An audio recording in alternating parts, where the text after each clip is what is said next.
বাজ পাখি নাকি কয়েক কিলোমিটারে দূরের বস্তুও দেখতে পান। কিন্তু ব্রাজিলের বাজ পাখি যিনি খেলছেন ম্যান সিটিতে, তিনি কি তার পারফরমেন্সের করুণ অবস্থার কিছুই দেখতে পান না? নাকি দেখেও না দেখার ভান করে থাকেন? নাকি এডারসনকে দিয়ে হচ্ছে না? সিটির জার্সিতে আপনি চলছেন না এডারসন, আপনাকে নিয়ে ভাবতে হবে সিটিকে। চলবেন কি করে? ম্যান সিটি যা চাইছে তিনি তা দিতে পারছে না, অথচ এই গোলকিপারকে বলা হয় তিনি নাকি প্রিমিয়ার লিগের সেরা গোলকিপারদের একজন, কিন্তু পারফরমেন্স তো তা বলছে না।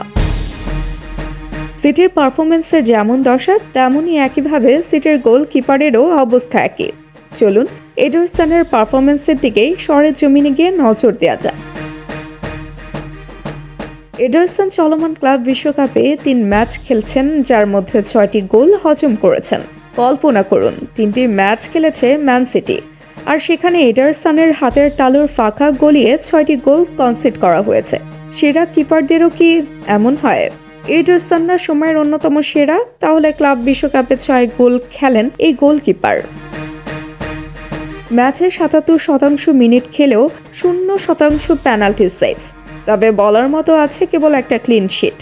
তবে এই কিপারকে সমালোচনায় ফেলা হচ্ছে সবশেষ ম্যাচ নিয়ে, কারণ এই ম্যাচে আল হিলালের বিপক্ষে হেরেছে ম্যান সিটি।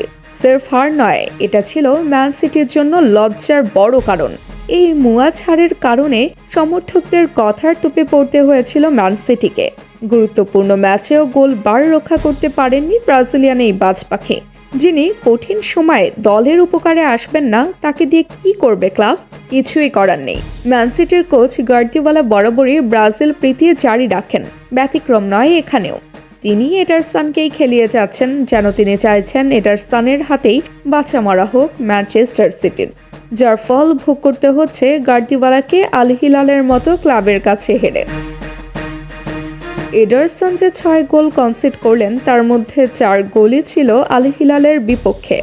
এমন হলে আর কয়েকদিন পর দল থেকেই বাদ পড়ে যেতে পারেন এই ব্রাজিলিয়ান তারকা। সামনে প্রাক মৌসুমের খেলা, এমতাবস্থায় ম্যান সিটি চাইবে টপ নচ পারফরমেন্স। না পেলে তাকে নিয়ে ভাবতে পারে সিটি। তখন হয়তো গার্দিওলা প্রীতিও খুব একটা কাজে আসবে না। তাবাসসুম হক আনিকা, টিম স্পোর্টস।